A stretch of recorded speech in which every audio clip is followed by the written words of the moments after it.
नमस्कार दोस्तों, मैं सुनील कुमार आपका फिर से स्वागत करता हूं आपके अपने चैनल क्या ऐसा होता है में। दोस्तों, जैसे मैंने आपको अपनी दो वीडियो के माध्यम से जो कालसर्प दोष की पूजा करने के बाद जो फल प्राप्त हुए, कितने दिन बाद मुझे फल प्राप्त हुए, मैंने वो वीडियो आपके साथ शेयर की है।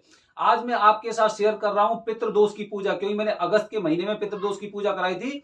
तो पितृदोष की पूजा के फल मुझे कैसे मिले और कितने दिन बाद उसके परिणाम मुझसे मुझे हम लोगों को मिलने लगे, वो मैं सारी जानकारी आपको अपनी वीडियो के माध्यम से देता रहूंगा। दोस्तों, जैसे कि जब पंडित जी से हमारी त्र्यंबकेश्वर में पंडित जी हैं, उनसे हमारी जब बात हुई थी तो उन्होंने मुझसे कहा था कि पितृदोष की पूजा हर पुरुष को करानी चाहिए। बस केवल ये है कि वो इंसान पूजा करने के लायक हो, मतलब ढंग से पूजा वो कर सके। जैसे 5 साल का लड़का होता है, 5 साल का लड़का ढंग से विधि विधान से थोड़ा पूजा नहीं कर पाता है, तो इसलिए 8 साल का, 9 साल का, 10 साल का अगर ऐसा लड़का है तो उसकी भी आपको पूजा करा लेनी चाहिए। और ऐसी अगर हम बुजुर्गों की बात करते हैं, बुजुर्ग अगर पूजा करने लायक हैं, कर सकते हैं, तो उनसे भी पूजा करानी चाहिए। अगर वो खाट पे बैठे रहते हैं या फिर ढंग से ज्यादा देर तक नहीं बैठ पाते, जमीन में नहीं बैठ पाते, विधि विधिवत तरीके से पूजा नहीं कर पाते हैं, तो फिर उनसे पूजा कराने का मुझे नहीं लगता कि कोई मतलब बनता है। तो जैसे ही पंडित जी ने हमें बताया तो मैंने प्लान किया कि अपने साथ अपने पापा जी की पूजा करा लेता हूँ, क्योंकि पापा जी ने भी कभी पितृदोष की पूजा नहीं कराई थी। सब लोगों के को यही जानकारी थी, जो हमारे यूट्यूबर बोलते हैं, जो हमारे व्यूअर्स बोलते हैं कि कुंडली में पितृदोष होगा तभी उसकी पूजा कराते हैं, लेकिन ऐसी बात सत्य नहीं है। पितृदोष की पूजा हर पुरुष को करानी चाहिए, महिलाएं पूजा करने की हकदार नहीं होती हैं।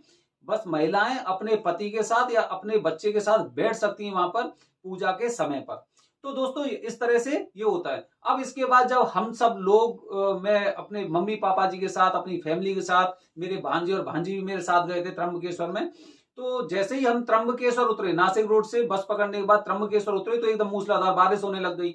हम तो बड़े एकदम विचलित हुए कि ऐसा हम कोई कपड़ा नहीं लेके आए हैं, बारिश हो रही है यहाँ पर।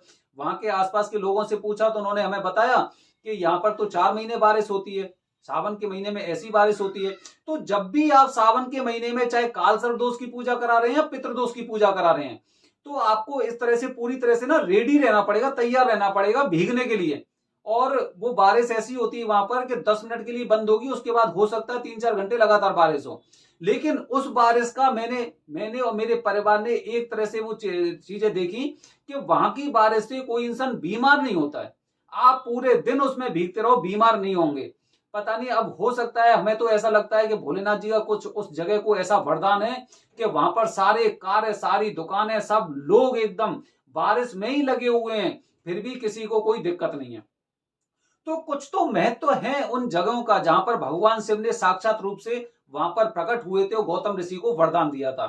तो दोस्तों, अब मैं आपको बता रहा हूं कि जैसे कि अब पंडित जी ने हमें टाइम दिया, क्योंकि 11 तारीख को पूजा होनी थी, 9 तारीख को हम यहाँ से निकले थे, 10 को पहुंच गए थे। उन्होंने कहा 11 तारीख को आपकी पूजा है, क्योंकि हम पहले से ही प्लान करके गए थे। अब 11 तारीख को सुबह हम थोड़ा सा लेट हो गए, पंडित जी ने हमें 6 बजे बुलाया था, हम 7:30 बज गए, क्योंकि पूरे दिन भीगते रहे थे उसमें। अब उसके बाद क्या होता है कि लेट हो गए, पंडित जी बड़े नाराज हुए कि बताओ आपकी वजह से ये सारे लोग बैठे हुए हैं। मेरे ग्रुप में 12 लोग थे, 4 लोग तो हम थे, मैं, मेरे पापा जी और दोनों मेरे बच्चे। तो वो तीनों चारों लोग थे और 8 लोग और थे, टोटल 12 लोगों ने एक साथ पितृदोष की पूजा वहां पर की थी। तो वहां पर पहले तो वो बड़े गुस्सा हुए कि देखो आपकी वजह से इतना टाइम हो गया और भी हमें काफी काम होते हैं और इस तरह से हम पूजा नहीं करते, आपको टाइम का पाबंद होना चाहिए, इस तरह की चीजें। अब क्या है कि भाई उनका भी समय निर्धारित होता है, अब गलती हमारी थी कि एक तो ये है कि बारिश में भीग गए थे, दूसरी बात सुबह नहीं जग पाए। वही एकदम जो जैसे हमारा डेली का रूटीन है उसी हिसाब से हम बने रहे। तो फिर वहां पे पहले दिन की पूजा कराई। पहले दिन की पूजा में जो पितरों की पूजा होती है या फिर त्रिपिंडी श्राद्ध बोलते हैं, सारी चीजें, पितरों का तर्पण वगैरह होता है, वो सारी पूजा कराई। फिर उन्होंने कुछ सूतक के नियम बताए कि आपको किसी को छूना नहीं है, आपको मीठा नहीं खाना है, और आपको किसी दूसरे घर नहीं जाना है, किसी से बातचीत नहीं करनी है, कुछ ऐसी चीजें, आप मंदिर नहीं जा सकते, ऐसी चीजें बताई, उनका हमने पालन किया। दूसरे दिन अब सूतक सब कब खत्म होगा, अगले दिन जब सूर्योदय होगा उसके बाद सूतक खत्म होगा, तब हमने स्नान किया। अगले दिन फिर रेडी हो गए नारायण नागबली दोष की पूजा करने के लिए। वो नारायण नागबली दोष की पूजा की, फिर सूतक लग गया, और सूतक लगने के बाद फिर वो सूतक कब खत्म होगा कि भाई वो अगले दिन खत्म होगा सूर्योदय के बाद। तो इसीलिए ये जो दोनों दिन थे पूजा करने के बाद हम एकांत स्थान पे चले गए थे, जहां पर पीछे जो पहाड़ों का एरिया है वहां पे हम देख रहे थे गोदावरी माता कहां से निकलती हैं। बड़ी हरियाली थी, बहुत अच्छी जगह थी घूमने लायक। मैं तो ये कह रहा हूं जैसे कि वो जगह पूरी तरह से स्वर्ग है। पूजा करने के साथ साथ जब आप वहां पर जीते हो, वहां की चीजें महसूस करते हो, जो फीलिंग्स है वहां पर, जो वातावरण में जो पॉजिटिव एनर्जी है, उसको जब आप जीते हैं तो वो सारी चीजें आपके अंदर भी आती हैं कि आप कैसा सोचते हो, आपको कैसा महसूस हो रहा है।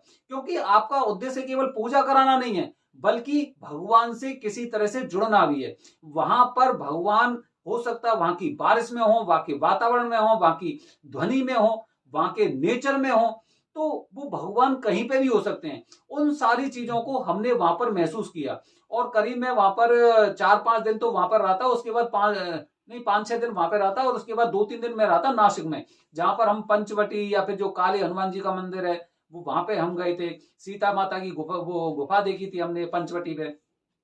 वो सारी चीज हमने देखी थी। फिर उसके बाद हम घर पे आ गए, लेकिन जो नियम उन्होंने बताए थे उन नियमों का हमने उसी दिन से पालन शुरू कर दिया था जिस दिन हम त्र्यंबकेश्वर पहुंचे थे। क्योंकि मुझे पता था कि त्र्यंबकेश्वर अगर हम जा रहे हैं तो वहां पर जो भी पूजा होती है, चाहे कालसर्प दोष की पूजा हो गई या पितृदोष की पूजा हो गई, वो पूजा में आपको कुछ नियमों का पालन करना होता है, जो अपनी वीडियो के माध्यम से मैं आपके साथ शेयर कर चुका हूं कि भाई 40 दिन तक आपको इन नियमों का पालन करना है। हमने वो नियम पहले से ही शुरू कर दिया। हमको लहसुन प्याज वगैरह ऐसा बिल्कुल कुछ भी नहीं खाया, कुछ भी नहीं हमने इस चीज का मतलब क्या हमारी जुबान पे भी वो चीज आई हो। क्योंकि जो चीज नहीं करनी होती है पंडित जी हमें बताते हैं कि उनका नाम भी नहीं लेना है आपको। तो दोस्तों ऐसा होता है। फिर उसके बाद जब हम घर पे आए, सबसे पहली बात तो ये कि जो जैसे मैंने आपको बताया कि मैं डिजिटल मार्केटिंग का काम करता हूं। जब मैं यहां से गया तो जाने से पहले ही मेरा क्लाइंट मुझसे बोला कि इस महीने आपको पेमेंट नहीं मिलेगा, क्योंकि जो परफॉर्मेंस हमें चाहिए थी वो परफॉर्मेंस नहीं मिली है। लेकिन जैसे ही वहां पे पूजा, 3 दिन की पूजा हुई और 5वें दिन मेरे अकाउंट में पैसे आ गए। जो क्लाइंट ने पैसे भेजे, क्योंकि 4-5 दिन में ही ऐसा हुआ कि वेबसाइट उन्हें शो होने लग गई और परफॉर्मेंस उन्हें एकदम दिखाई देने लगी कि भाई पिछले महीने में ऐसी परफॉर्मेंस थी, दूसरे महीने में ऐसी, और इस समय हम यहाँ पर मौजूद हैं। एकदम पैसे आ गए। मैं तो ये सोचने लगा, मैंने बताओ यहाँ पे बाबा के दर्शन करने आओ, पैसे मेरे रुक गए। इसके बाद धीरे धीरे करके चीजें जो कहते हैं ना एकदम पॉजिटिव, वो चीजें पॉजिटिव होने लगी। काफी चीजें ऐसी होती है जो हमें शुरू में ऐसा लगता है कि वो नेगेटिव है। जैसे 2-3 क्लाइंट मेरे ऐसे थे जो निकल गए भाई। वो ये कह रहे थे कि उस तरह की सेल नहीं हो पा रही हमारी, और उनका काम भी नया था। अब उन्हें एकदम क्विक रिजल्ट चाहिए था, अति शीघ्र रिजल्ट चाहिए था, तो वो चले गए। लेकिन उसके बाद ऐसा हुआ कि उन पे मेरा टाइम भी ज्यादा स्पेंड हो रहा था, बहुत ज्यादा टाइम वहां पे जा रहा था। मुझे लगा कि ये तो पूजा करने के बाद बहुत गलत हो रहा है कि भाई क्लाइंट चले गए। अगर एक क्लाइंट मुझे 20-25 हजार रुपए दे रहा है, 3 क्लाइंट के करीब 70-75 हजार रुपए चले गए। लेकिन ये सारी हम सोचते हैं कि हमारा नुकसान हो गया। उसके बाद ऐसा हुआ कि भाई पूरा टाइम मैं जहां पे वहां पे दे रहा था, वहां पे वो टाइम मैं कहीं और देने लगा, जिससे मेरा एक फ्यूचर का एक और भी चीजें ऐसी होने लगी जो पॉजिटिव थी, जो अभी स्टार्टिंग में चाहे भले ही वो एक निम्न स्तर से शुरू हुई, लेकिन वो धीरे धीरे करके इतनी बढ़ रही हैं कि जिससे हमें ऐसा फील हो रहा है कि ऐसे क्लाइंट को तो पकड़ने से कोई फायदा ही नहीं था। 20-25 हजार रुपए दे के और आप पूरा दिन उनका काम कर रहे हैं। तो मतलब चीजें ना, चीजें आपके ऊपर निर्भर करता है कि आपकी सोच कैसी है, आपको किस तरह का फायदा हो रहा है। दूसरी बात बताता हूं, चलो ये तो एक फाइनेंशियल टाइप की हो गई, आर्थिक रूप से हो गई। हमारे पिताजी हैं, हमारे पिताजी थोड़ा सा गुस्सा में रहते थे, हमेशा हर किसी को गुस्सा में। जब से पूजा करके आए सब लोगों से एकदम प्यार से बात करने लगे, घर में खुशहाली का माहौल रहने लगा। अगर मैं पत्नी की बात करता हूँ, पत्नी पहले बहुत चिड़चिड़ी सी रहती थी, थोड़ा एक अजीब सी फीलिंग सी रहती है कि बताओ 10-15-20 साल हो गए यहाँ पर रहते रहते, उसके बाद भी किराए का घर है। वो चीजें वो तो उसको भी थोड़ा सा सेटिस्फेक्शन मिला कि चलो ठीक है, हम ये सारी चीजें कर रहे हैं लेकिन ठीक तरह से कर रहे हैं, अच्छी तरह से कर रहे हैं। और साथ साथ सबसे बड़ी बात यह है कि अपने लिए नहीं, हम इसके साथ दूसरों के लिए भी सोच रहे हैं। जिसको जरूरत है उसको समय दे रहे हैं, जिसको जरूरत है उसको पैसे दे रहे हैं, उसकी हर प्रकार से मदद कर रहे हैं। तो उससे आपका कद भी ऊंचा होता है। उसके बाद जैसे अगर पापा जी की बात करें तो पापा जी की हमारे प्रति जो फीलिंग्स है वो बहुत ज्यादा मजबूत हुई है। उन्हें लगने लगा कि वाकई में लड़का तो बहुत अच्छा काम करने लग रहा है, लोगों को इतनी अच्छी जानकारी दे रहा है। तो चीजें निर्भर करती है कि आपको किस तरह का फल मिलता है। अब आप सोचिए, मैंने अगस्त में पूजा कराई थी और अगस्त से पूजा से अभी आज दिसंबर स्टार्ट हुआ है, 1 तारीख है दिसंबर की। आज ये दिसंबर शुरू हुआ है, तो अगस्त से करीब 4 महीने मान सकता हूं। तो 4 महीने में जो परिवर्तन देखने को मिले हैं, चाहे घर परिवार से लेके आर्थिक स्थिति तक, वो परिवर्तन सारे के सारे पॉजिटिव दिखाई देते हैं। एकदम कहते हैं ना कि जैसे कि वो सोच के ऊपर भी निर्भर करता है। अब मैं उन्हीं चीजों को, जो चीजें मेरे साथ घटित हुई है नेगेटिव, या सपोज करते कि मेरे क्लाइंट मुझे छोड़ छोड़ के भाग गए, अब अगर मैं उसी चीज पर अगर अड़ा रहूंगा कि भाई ये वाला प्रॉफिट तो हो रहा है, कोई बात नहीं है, अगर वो भी इसके साथ होता तो इतना हो जाता, तो वो इच्छाएं इंसान की कभी नहीं बढ़ती हैं। आप अगर ये सोचो कि वो पुरानी चीजें भी आपके साथ चलती रही, जो पॉजिटिव थी, उसके साथ पॉजिटिव चीज और बढ़ जाएं, और बस इस दुनिया में केवल मैं ही ऐसा इंसान हूं कि सारी चीजों को मैं अपने पास जकड़ के रख लूं, तो वो चीजें नहीं होती हैं।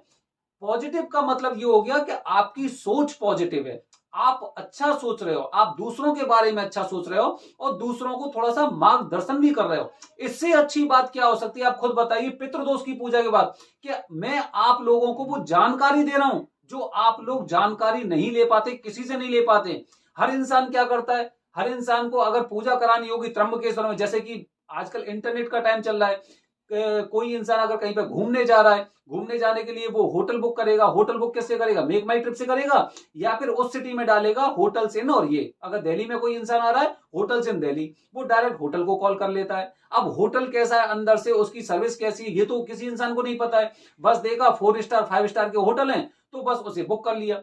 इसी तरह से अगर कोई इंसान अगर कालसर्प दोष या पितृदोष की पूजा कराने अगर त्र्यंबकेश्वर जा रहा है, तो क्या होता है कि वो पंडित जी इन त्र्यंबकेश्वर, वहां पे ऊपर स्टार्टिंग में आपको कुछ नंबर्स आएंगे, कुछ ऐड चल रहे होंगे, उनको कॉल करेंगे और आप उनसे पूजा करा लेंगे। लेकिन आपको तो पता ही नहीं है कि भाई ये पंडित जी उस हिसाब के हैं कि नहीं है, इन्हें वहां पे संघ के सदस्य हैं कि नहीं है, इनके जो पिताजी हैं, दादाजी हैं, क्या इन्होंने ऐसी पूजा कराई है, या फिर ये भी बंगाल, बिहार या उत्तर प्रदेश या मध्य प्रदेश से आगे 10-15 साल से यहाँ पे पूजा करने लगे हैं। आपने तो पूजा करा ली।